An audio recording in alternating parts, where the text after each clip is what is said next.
Please rise for invocation by Pastor John Mazza of the Family Worship Center. Pastor here tonight? All right, if not, we will have silent invocation.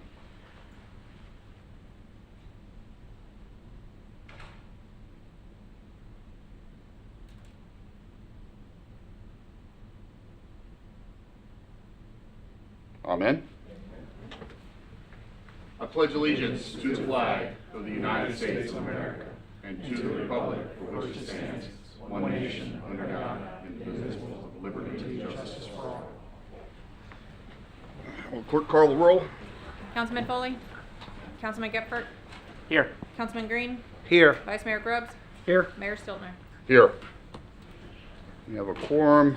I'll beg of some patience tonight as I'm trying to work through a little bit of a different computer configuration and setup, so hopefully I'll stay powered up.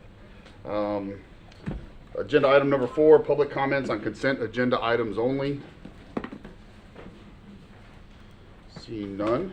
Can I get a... Where's Robert? I know, right? We'll check on him later. Item 5, can I get a motion for agenda approval, please? I move to approve the agenda for tonight. Second. All in favor, signify by saying aye. Aye. Motion passes 4-0. Can get a approval for consent agenda items 6 through 13, please. You skipping number 6, or am I on the wrong page? Yep, it should be items 6 through 13. Approval of minutes from December 3rd. We need Yeah, to do that. it'll be in the consent, right? Yep. Yeah. Okay. So Oh, consent yeah. agenda items Yep. 6 through 13. Consent? Yep. Oh, okay. Move to approve this consent agenda. 6 through 13, and second it. All in favor, signify by saying aye. Aye. Anybody opposed? Roll call. Yes. Oh, we have a resolution on there, my bad. Call the roll? Councilman Gephardt? Yes. Councilman Green? Yes. Vice Mayor Grubbs? Yes. Mayor Stiltner? Yes. 4-0. We'll get better at it. Yeah. All right, public participation, non-agenda. Matthew Vondras. Come on up. Welcome. Tell us what's on your mind. Used to going at the end, not That's first. all right. So, yeah, Matthew Vondras, 3654 Donna Street. I'd like to apologize for some of the things that I myself have posted and commented on social media, expressing my anger post-Hurricane Ian in Milton. I've witnessed a lot of thoughtful conversations from Councilman Foley, Vice Mayor Grubbs, and Mayor Stiltner. Council members, perception is reality. From the $50 million stormwater improvement project that we have been informed on, there would be development on Jackson and Oak Street of Beacon Woods subdivision, where I live. We've seen some stakes placed prior to Hurricane Milton for work to begin. Since then, the perception is that 0% progress has been made. The perception is that one of the older neighborhoods has been forgotten about. Even worse, reconstruction on the bridges around Memorial Park have begun, which I can guarantee you at this time, when many of the Beacon Woods residents are rebuilding their homes a second time. That recreational bridge is the least of our concerns. My question is, when will the construction on the culverts to assist our area with drainage restart? I myself have fallen victim to thinking that this council has forgotten about its community. After coming to these town hall meetings, I realize that that is far from true. And during the recent town hall meetings post Ian and Milton, there's been a lot of very good, insightful information presented to us. It has definitely softened the blow for what has happened of late, learning on what the current residents, council, and staff have been dealing with. That the problems that we're facing have been left to us from our previous leaders over the last roughly 50 years. I myself have been working in social media advertising industry for over 8 years, working with companies such as Pinterest, AdRoll, and currently Quora. Going back to the perception is reality, I think it would really behoove council and staff to make it a minimum a bi-monthly post with updates on the $50 million stormwater improvement project, or any future projects for that matter, such as what stage we're in, where it's currently being worked on in the city, and what's next to be worked on. There are many rumors flying around the community, both on Port Orange's official and unofficial Facebook and Reddit pages. As mentioned, I myself have fallen victim to believing some of these rumors because until coming to these meetings myself, I did not have full context. Based on reviewing Port Orange's own Facebook page and website, I don't see a lot of information that can easily be found from about the stormwater improvement plan, therefore incorrectly giving the perception that nothing is being done.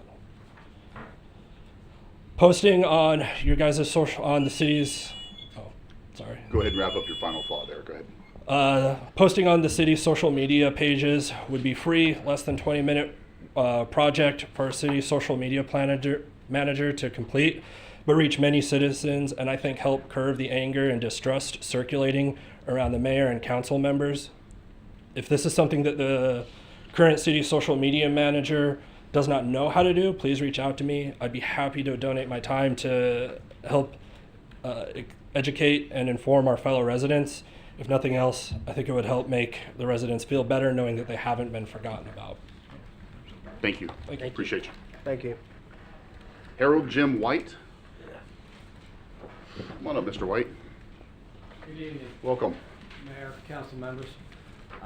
Live in Tanglewood. My name is Harold White.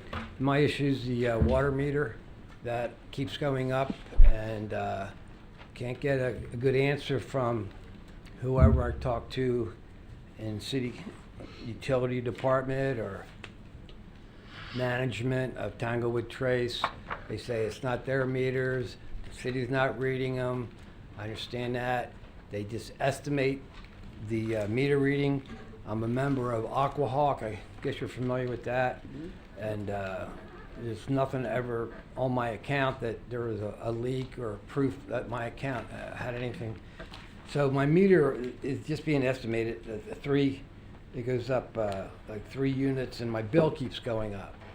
So myself and others at the park have this issue that, hey, the neighbors, most of the neighbors, 3/4 probably are like $46 with the regular increase, $47 or 50, and mine's over 70 now, you know, and no one's reading the meter, but I'm still getting billed by the city for the water. The meter is broke. I've sent in pictures. I've sent in proof, and it's completely busted. It doesn't even move, but yet I keep getting charged more and more money. I'm kind of at the end of what I have to say, and I just need some help here, and so do some other residents that why are we paying estimated 3 units? 2 people live in my trailer. We leased the property, and it's just annoying that it keeps going more money and more money.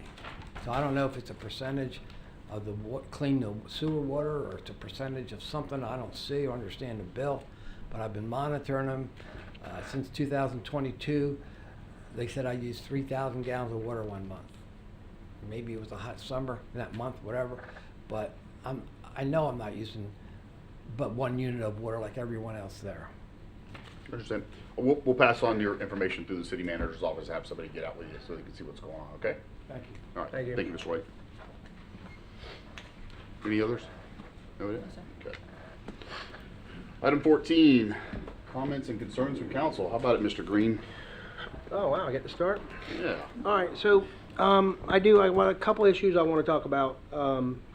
Last meeting, we sold, or we are getting ready to sell a piece of property up off of Reed Canal.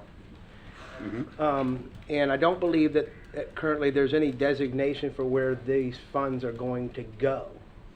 I believe that it's important that we seek to buy some type of other piece of property with this money. I mean, it needs to be property for property realistically, and especially if it's a piece of property that we can buy that is going to assist and or futurely benefit us for drainage, straight up. You know, I mean, it needs to be or almost put to the drainage funding.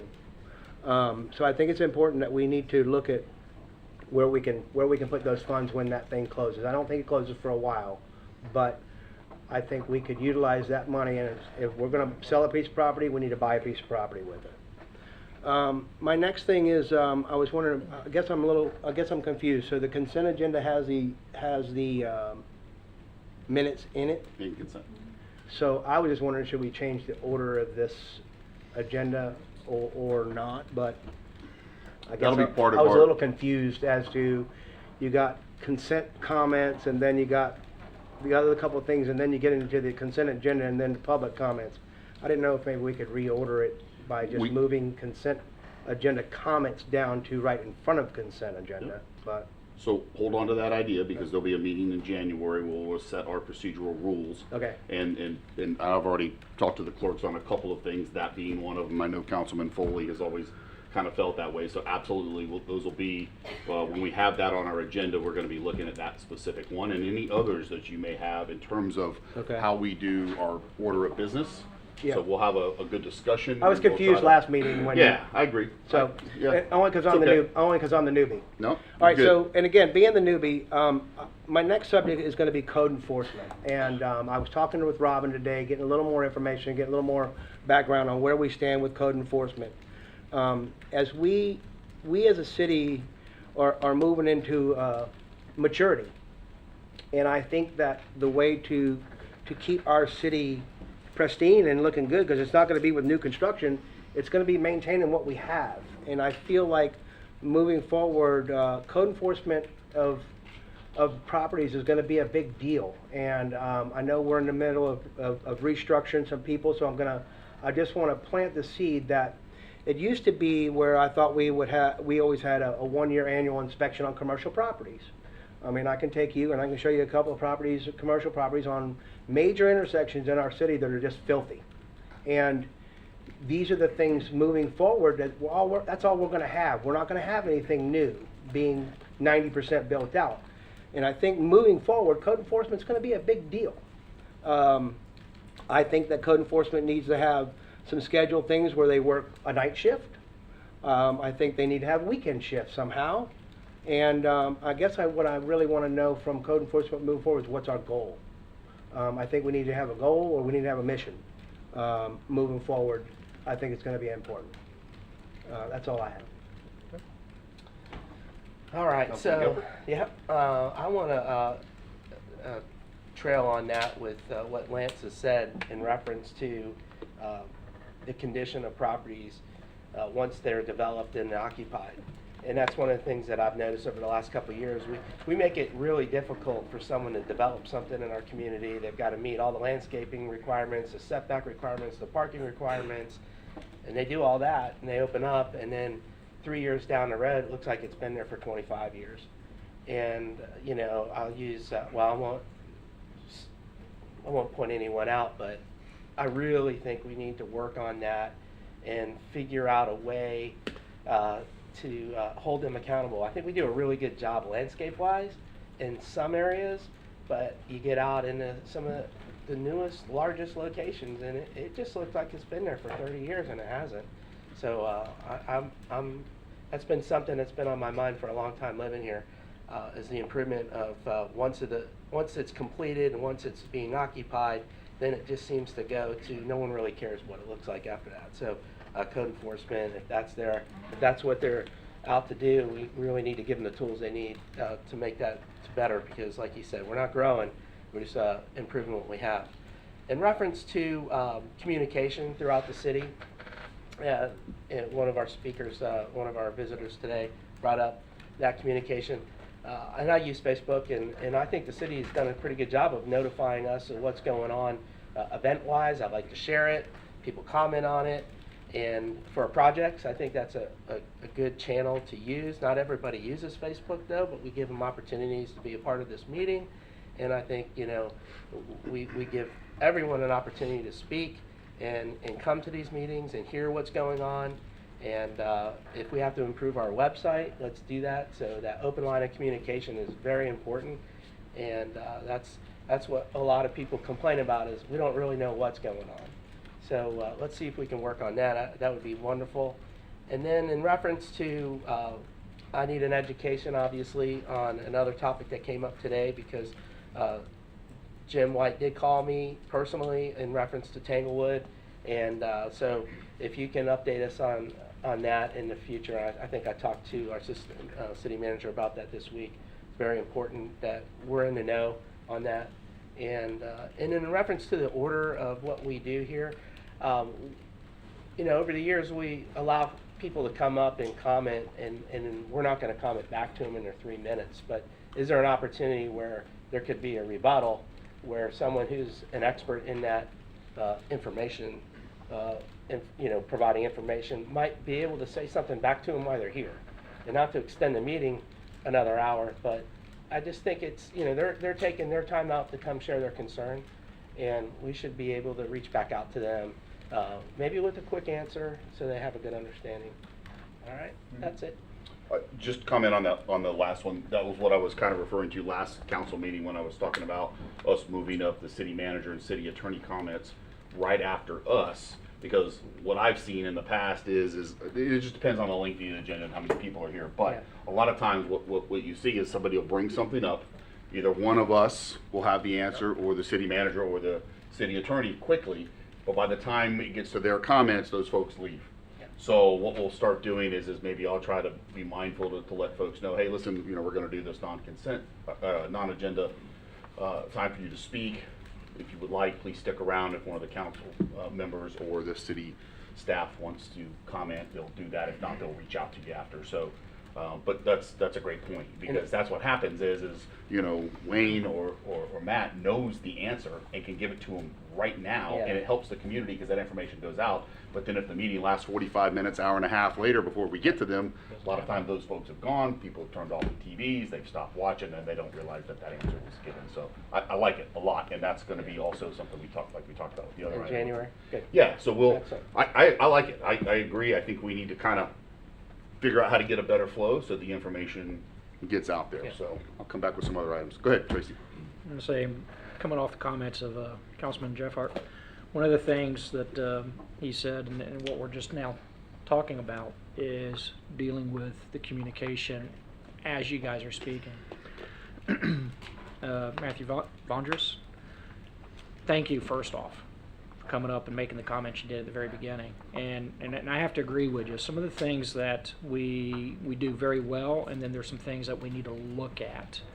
And that is getting what the city has coming out and coming soon, but also the long-term projects. Nobody likes hearing long-term, but it is the wheel of the government and the permitting process of other entities outside the city that slow things down. I'll tell you, it drives me absolutely insane. Wayne knows this. We sit at meetings and I go, we talked about this 6 months ago. Where are we at? Oh, another 6 months on some of the projects, and it's brutal to sit here. In my business, we have a term called island time, and governmental issues with this process is island time times 10 sometimes. So yes, having that out there for social media as a platform, nobody, I know up here we dread it as far as social media, but it is the mainstream communication in today's times. So we need to embrace it, even though we may beat our heads against the table with it. But we need to embrace it to be able to have the best media to our citizens at that time. So that's something we'll be talking about later with staff to see what we can do as far as just a basic calendar timeline, where are we at and what's proposed in the future. But those are estimate timelines. I know you mentioned it, Memorial Park, dealing with the recreational bridges. Here we are with flooding, and we got money going to recreational bridges. We don't get to defer FEMA money for other projects. They're signed off to projects of that time, and we get our hands tied with that. So it's these pieces of the puzzle that are out there. Mm-hmm. Those dollars are from FEMA to that, so we can't defer it to what we really need. Dealing with the flooding areas, or won't, I guess, is the big thing that we talk about. So thank you. And then Harold, you talked about Aquahawk. Aquahawk, for those that don't know, I just want to make sure we touch on that. That is something that is on your city water bill that you can go in and log in and put a number of thousands per gallons. And if you go over that during a 30-day period, it will actually notify you that you have a leak and an issue fencing to come with your water bill. So it's a free thing for everybody. And I've had it, leaky toilet. Before you know it, you're sitting at 4,000 or 5,000 gallons of water, and it's amazing how fast it goes with just one toilet leaking. So Aquahawk, I would tell everybody, it's free. It's on your water bill. Log in, put your stuff there so you can see it, so it will stop you from having problems with the city water bill on that. Your issues are just a way big difference than an Aquahawk, unfortunately. So I know Scott's going to get with Wayne, and we'll get you taken care of. This past weekend, thank you to staff again, lighting up the city. I got to see it by FaceTime. I was out of town on business and got to see it with people posting, and again, social media. People posting the events that were going on and seeing everything, but driving down here tonight and seeing the city center lit up is just absolutely beautiful. The holidays are here, hence the shirt for tonight. Last meeting before Christmas. We want to make sure everybody knows that the holidays are here in good spirits and things as we keep rolling. Last piece that I had that I wanted to go back on the agenda items was agenda item number 13. We had citizens come up and bring it up in front of us the last 3 meetings dealing with nuisance houses, problem houses, things that communities and neighbors should not have to deal with. And on that agenda item, we had one house specifically in Sugar Forest. We had one in Dove Avenue. We now have the legal proceedings going on. In the past, that didn't happen that fast. So the reason I bring this up is if there is a code enforcement major issue going on, one of the things that has to be done is people have to take photos and get, unfortunately, the police involved to make sure that everything is documented. That documentation that these citizens brought forward to the police department then helped the city attorney to be able to get the legal proceedings started to solve this issue. And again, timeline, 6 weeks, but we're 6 weeks into it instead of 6 months. So everything works together, but it all starts with one thing, and that's coming forward, coming to us, talking to us so we can get it started. Social media, unfortunately, in some ways doesn't get it to us, and it's not a legal documentation always. So having that documentation brought forward to us is how we're able to proceed with these legal proceedings. So thank you for those that did. Hopefully in the future we can resolve things quicker and faster, governmentally wise, and we can have a great holiday as we move on. So, Scott? Good words, good words. A couple of follow-up comments to a few different things. And I appreciate you bringing in the comment up tonight about the social media stuff, because that's you know, it's a frustration sometimes, and then other times it's a great tool for all of us to have. But one of the things we see is so much misinformation that gets put out there, and you know, one of the things that came to mind while you were talking is Wayne, and we can talk about this soon, but you know, we've had a lot of meetings and workshops over the last 2 years on stormwater projects and mitigation, but very few people have come to those. In fact, maybe a third of what's sitting here tonight typically will show up at a lot of those meetings. So what I think we should do is in council, we can talk about this soon. We've been talking a lot about this master stormwater plan that we're fixing to have in our hands here very, very soon, and we can't understate how important that is going to be, because that is going to be the modeling process of everything we do. So when we get ready to spend a dime or $10 million, we'll be able to model that idea, that concept, and that project. So we know if we spend this money, this is what we can truly expect.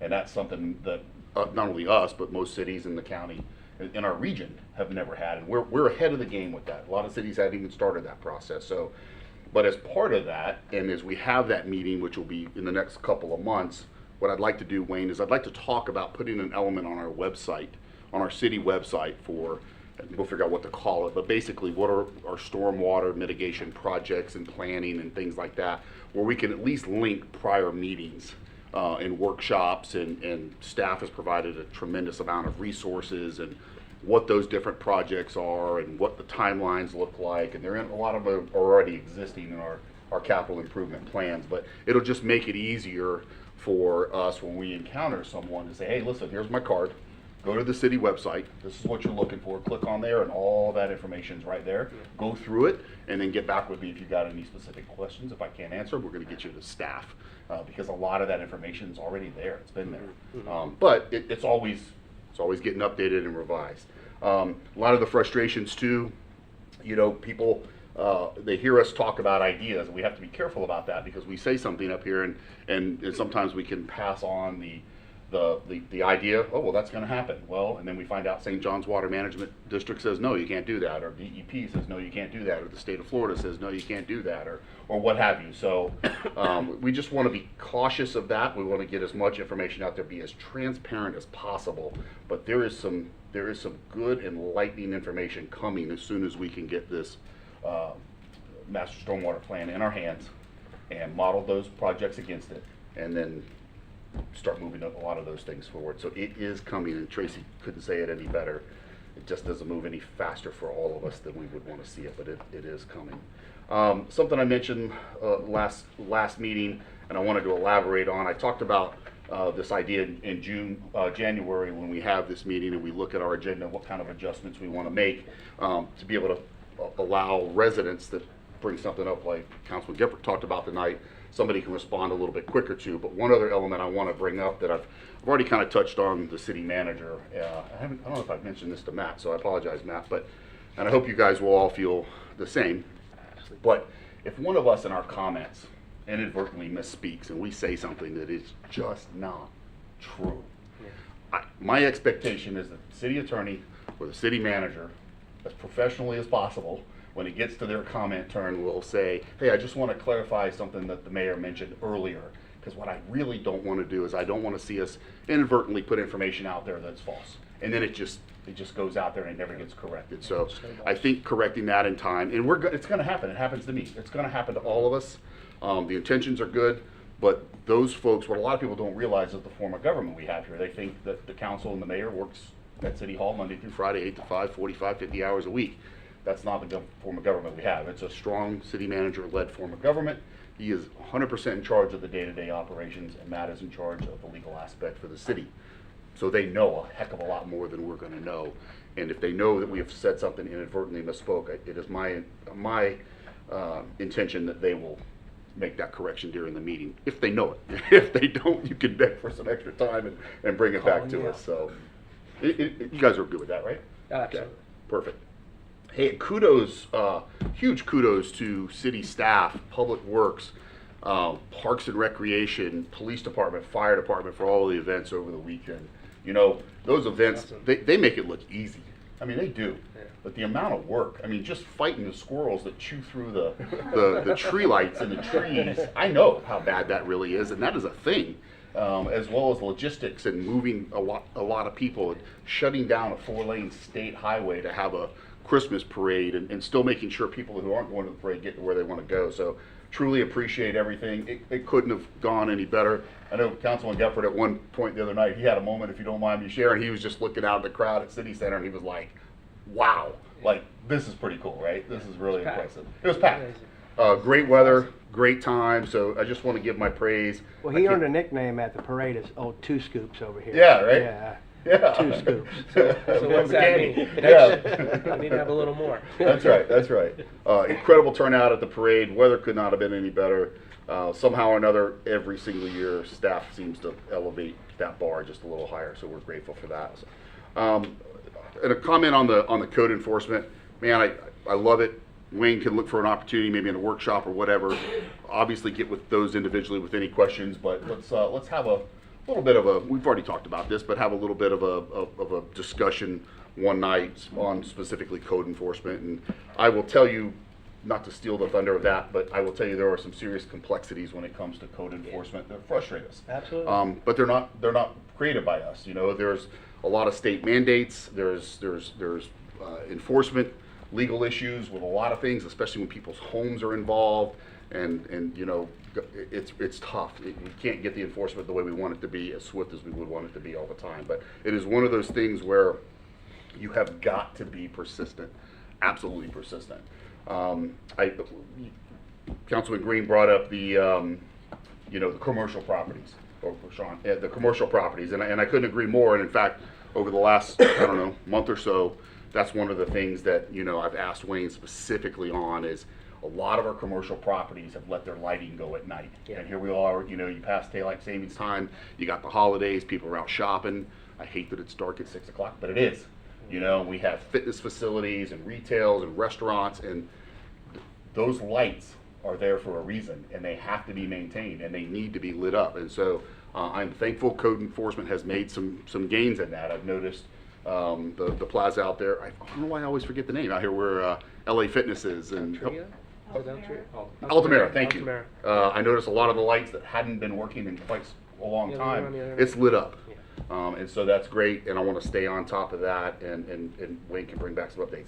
On that note, just a suggestion for the city manager, as we kind of come to the end of the debris picking up and our staff getting back to as much normalcy in their routines and of maintenance in the city and identifying things that we need to take care of, one of the things I would really like to see collectively as a city, as all of our city employees, including the council and public that wants to help, but we have a lot of street lighting and a lot of signage that's been damaged from the storm.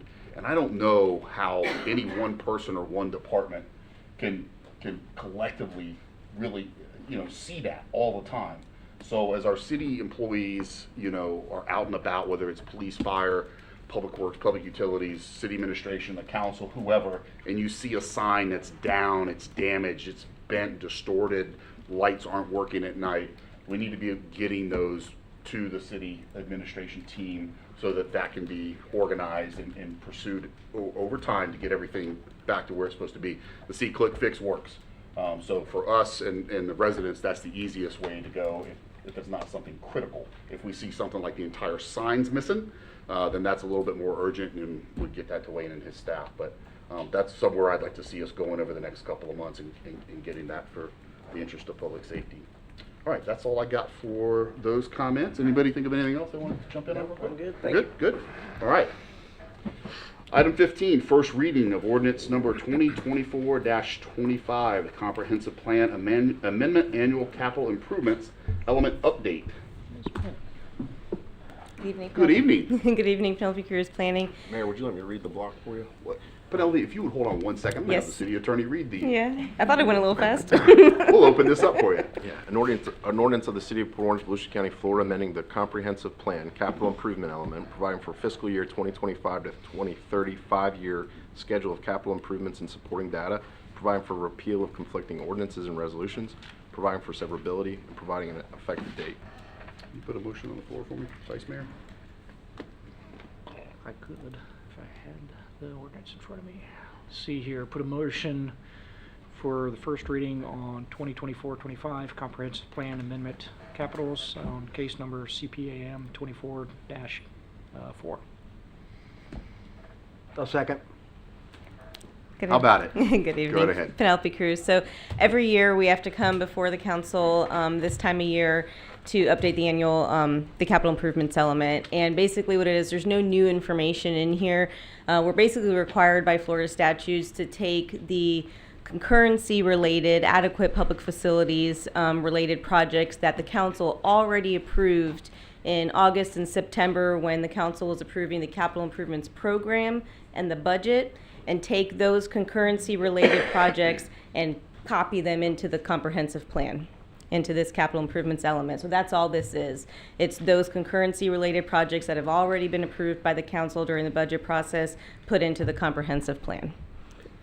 So I'm here just to answer any questions you have about So that. I'm going to ask you for one step, for could be a lot of new folks that are watching along and following city government now. It's a new council vote. Explain what concurrency is for us. So concurrency is a requirement in Florida statutes. It's known by a lot of different names throughout the United States. In Florida, we call it concurrency to make sure that you have adequate public facilities concurrent at the same time that the impact of development is felt.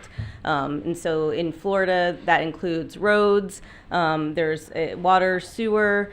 For residential, it includes parks and facilities. It's an optional now in the state of Florida. It used to be required, but it's optional for public schools. We have maintained in Volusia County to keep public school concurrency as a required concurrency facility. So those types of facilities are things that every time we are reviewing development, we check all of these facilities to make sure that there is sufficient capacity before a development is approved. And then annually, we take a step back and we look at a big picture of the city as a whole, all the development that has been approved over that past year, everything that's in the pipeline, and we kind of take a big picture look annually as well. Good. Any comments or questions from council for Ms. Cruz? No? Good. All right. All right. Anybody from the public wish to speak on the item? Seeing and hearing none, back to council.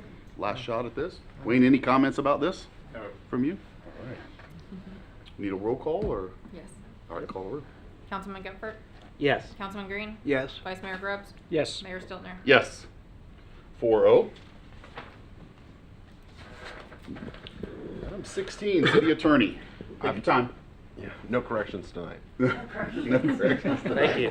We did all right. We We passed legal muster. That's Not bad for a second. Nobody's getting called out yet? second Good. meeting. That's good. Item 17, city manager. I just want to also, while we were talking about all the ways to communicate, we do a newsletter weekly that goes to everybody that has a utility billing contract or contact with us. So that gets 40,000 people. That's a better way usually we found to control information, like at least making sure, because not everybody does follow social media, or if you're busy with other entertaining things, you may miss the city's feed and it just gets buried. So trying to catch that one Facebook post or that one Twitter post isn't always as effective as if you know you're getting a newsletter every Friday. So we try to use that as a way to communicate. And the other thing, just to be aware of when we start doing construction, and we'll structure that once we have the master plan and the projects, but just be aware that construction projects are notoriously slow. So you're going to get complaints from people going, nothing's changed on their website. I went back and looked at it last week. And I can tell you, we have turn lane projects that are 7 years in the process. The one right out here in front of City Center, a right turn lane into City Center, came up, I don't know how long ago. My head kids were probably in elementary school, and because it's being funded by state funds, we have to wait on the process. So we put it in, it gets ranked, it sits in an out year, it works its way up, it gets funded for design. Then we got to jump back into competition for construction. So you're going to see that happen. Is that and this is just a general rule of thumb, but generally a project of any magnitude, you award it to be designed, and it takes a year to get it designed. And then once you get it designed and permitted, it takes a year to construct it. So there's not a lot of progress in the interim. So one of the reasons that we started doing the weekly that we do for council in the newsletter to hit milestones is we'll sit up here and put it in the budget, and then a lot of time will go by, and then be like, well, when are we going to see it? So when it's designed and they're ready to start construction, we'll say, okay, we're ready to move into the next milestone stage, so construction's going to start. So some of these projects are smaller scale, and there may be one of them is just a purchase of a generator. Again, without a hurricane, they don't necessarily notice the value. The bigger projects, these multi-million-dollar ones that would be necessary if we're going to attempt to try to combat 15, 20 inches of rain on the east side of town, those things are going to be out there. So it's not going to be the kind of web page where you need to go look at it every day to see that kind of change. So I just want to make sure that expectation's out there on those kind of projects, that we'll get it structured and out there, but progress of that type, and I know we're hearing that all across the state of Florida, that these major projects are likely to take some time to get there. Yeah, and two, if anybody's ever followed along with municipal budgeting, you'll see in your capital improvement plan that sometimes a percentage gets funded this year, percentage the following year, so forth and so on. And sometimes it takes multiple years. And that's a frustration that I think we will all have and our community has, is because we watch, when we think of government, by and large, we think of the federal government, right? They just print money when they need it. They do it all the time, right? They need $60 billion, you just print it like that. That doesn't happen in city of Port Orange. If we've got one of those machines, I haven't been told about it. So we have to have real money in real time in order to carry those projects. And the reality is that sometimes one project that's been on the radar as a high priority sometimes gets leapfrogged because something unexpected happens, right? And the next thing you know, you've got something of a higher priority that it gets weighed out. So it's a process, and I appreciate the city manager's comments, because it is the process that we have. And I appreciate the people who have come forward and pointed out that some of the things, and this happens in any city, that people, circumstances get beyond you, and certain councils or certain periods are more difficult. And so there were periods of time prior to us where the council was there was a little bit more difficulty going on. But we inherited some things, and we've had that conversation here, that one of our priorities, once I realized after Ian that we didn't have the team structure to really be as effective as we should, the council supported us creating an engineering division, splitting public works out from utilities, and putting people in charge. Same thing we did with IT and HR, so that there were people in charge of those specific key functions, and they're not buried under some bureaucratic organization. And as a result of that, we are way better suited today to get construction projects done. We have project managers. The council has supported staffing the people who will get these things done, that can inspect them and be sure they're done. So you're in a far better shape today than you were 5 years ago to get all those projects done. And so that's one of the major things that we've got going, is that unfortunately we weren't able to do that 10 years ago. But I feel much better about who we have to help get projects done today than at any point since I've been around. And I'll ask you to comment on something Councilman Green brought up in his comments, if you don't mind, real quick. So there's this, one of the things we've heard a lot in the last few months is to fix a lot of these issues, or to try to improve stormwater mitigation issues, we need some property. We got to find some lots and some land and stuff like that. The one thing we have to keep in mind is, just because it's a piece of land doesn't mean it can help us. Yeah. There are properties that cannot help us, and Wayne and I have been having a lot of discussions over the last several weeks, many weeks. And I appreciate your comment, because that's something that he and I have been talking about, is once that property is sold, we've got that check. That probably is a good discussion for us to have, to give them the authority to say, put this into that. And Wayne's got some properties. You don't have to name them tonight, but you want to talk about that briefly, or just mention for council what we've been looking at and talking about to do with that? And that's the conversation. So once the property closes, it has up to 9 months. It may not take that long when they get through the due diligence, but they have about 9 months to get there. So that funding, and we have some, every now and then we get FEMA funds back from older storms. Those of you who've been around a while, you know how long it takes to get your reimbursement from FEMA. They're doing better now, so we actually got all of our Ian money back. But those funds we have to, if we get cash like that, we have to come back to you and do a budget adjustment. I don't just get to put it wherever I want to. I have to come back to you and say, this is where we're putting that revenue. So when the money comes in, we'll do an adjustment. Our intent, and this is not immediate, so I hadn't had a chance to talk to you guys all individually, is to put it in a stormwater fund, not in the stormwater fund where it's restricted. But we may use some of it for construction. I don't know that we would recommend we use all of it for land. Some of it may be to buy pumps or to buy pipes, but it would go in. That was our thought, to come to you and say this money would go into funding some form of stormwater physical improvements, whether it's land or part of the infrastructure to get it done. And so that's where we would come forward with those funds. We have looked at some of them. We've tested in the model. We haven't gotten through testing everything, and there's a couple of properties where having a pond, when you run the model, it didn't help. It helped, not enough with 11 inches of rain, but if you pump it in a different direction and kick it outfall a different way, then suddenly there's 12 to 15 houses that no longer flood. So we've been looking at where strategic properties are that provide the best impact. The whole priority of the plan is keeping water out of people's houses. At this point, we're far enough along in the development of the city that the roads will be secondary. If the roads have got 4 or 5 inches of water on them, right now we need to get it out of people's homes and out of businesses and buildings. And so the priority has been to figure out how to do that. And we have found a couple of properties that appear to work reasonably well in that situation. So, but I think one of them is actually just the piece of land is valuable. A couple others would need a little bit of infrastructure to make them function. So we're trying to put those together and put ourselves in the best position to start going down that path as we move forward. And that's another critical component to us having the stormwater master plan, because now Absolutely. when one of you guys are out riding around and you see a piece of property and you want to call the city manager and say, hey, what about this one?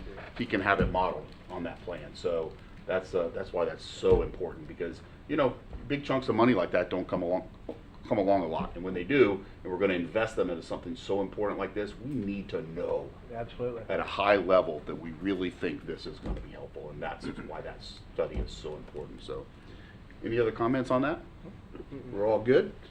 We do not come back for another council meeting until January the 21st. So there is going to be a break, but that doesn't mean city government stops. So if people need anything, city staff and government is still operational and around. So I just want to take a moment and wish everybody a very Merry Christmas and a Happy New Year. And I look forward to working up here with you fine gentlemen in 2025. Even Reed, but don't tell him.